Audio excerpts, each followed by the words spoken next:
All right, reciprocity. If you're not sure what this is, it's a jargony word meaning you can link your current SDCERA benefits with benefits from certain California public agencies. So who is eligible? You can establish reciprocity if you've worked for one of the agencies listed on the screen.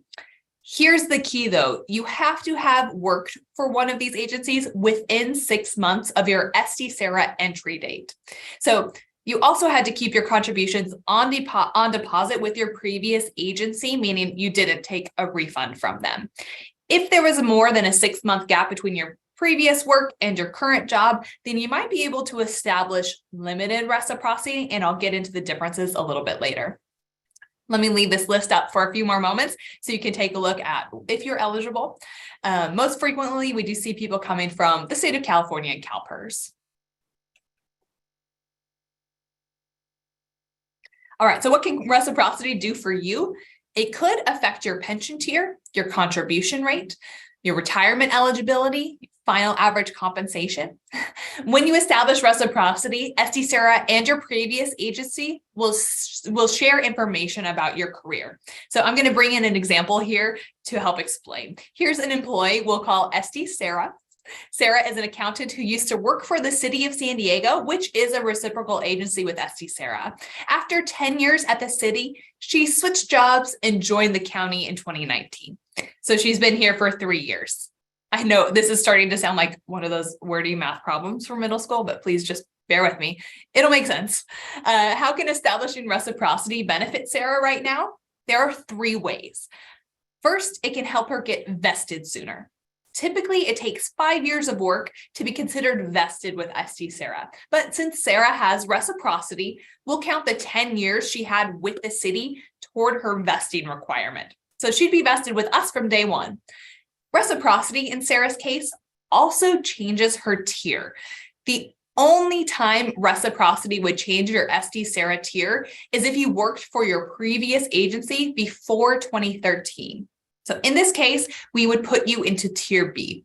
Because Sarah worked for the city between 2009 and 2019, she can be placed into Tier B.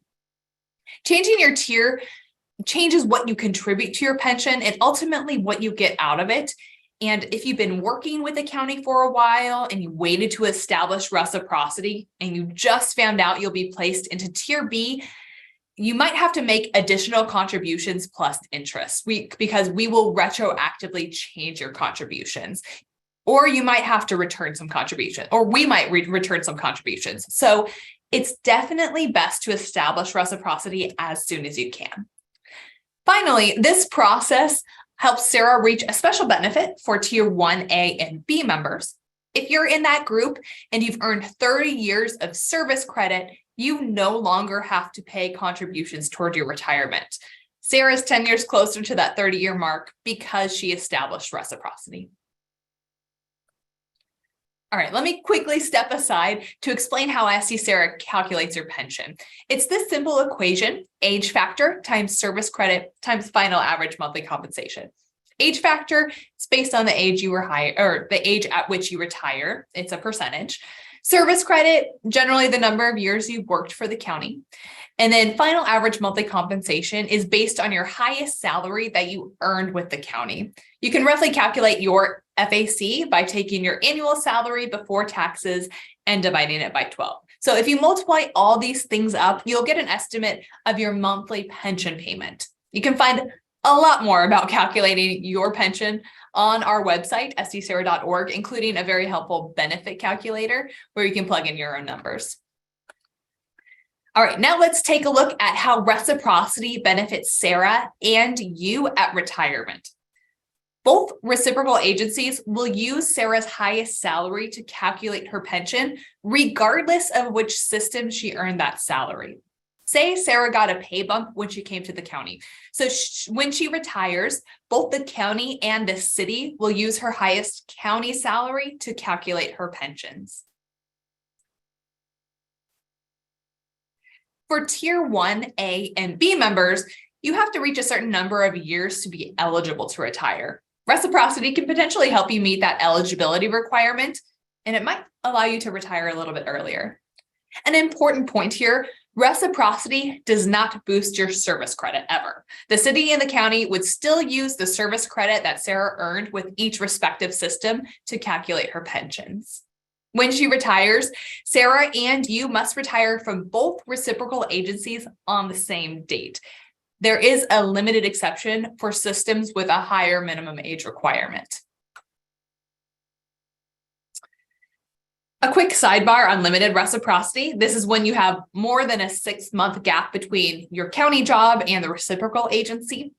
Limited reciprocity can help you become vested earlier with SDCERA, but it can't change your tier, and your previous agency will use the highest salary you had with them to calculate your pension. All right, how to get started? This is the easy part. You can submit a request for reciprocity form to us, and it can be found at SDCERA.org. Click on the Active Members tab, navigate to the Forms page. All the forms that I mentioned during this presentation, and there are quite a few, can be found on that Forms page. You might want to submit this form whether you're coming from a reciprocal agency or you are leaving the county to go to a reciprocal agency. You also might want to contact your previous agency to see if they require something similar. So once you submit the form, we talk with the agency, we'll establish reciprocity on your behalf. Once we link that service, SDCERA will send you a confirmation letter. All right, let's review what we've learned about reciprocity in such a short time. You're eligible if you work for certain California public agencies within 6 months of becoming an SDCERA member. What can it do for you? It helps you get vested sooner. It could boost your final average compensation. It could make you eligible to retire sooner. It could change your tier if you worked for your previous agency before 2013, and it helps you reach that 30-year contribution limit. Once again, get started with that reciprocity form at SDCERA.org.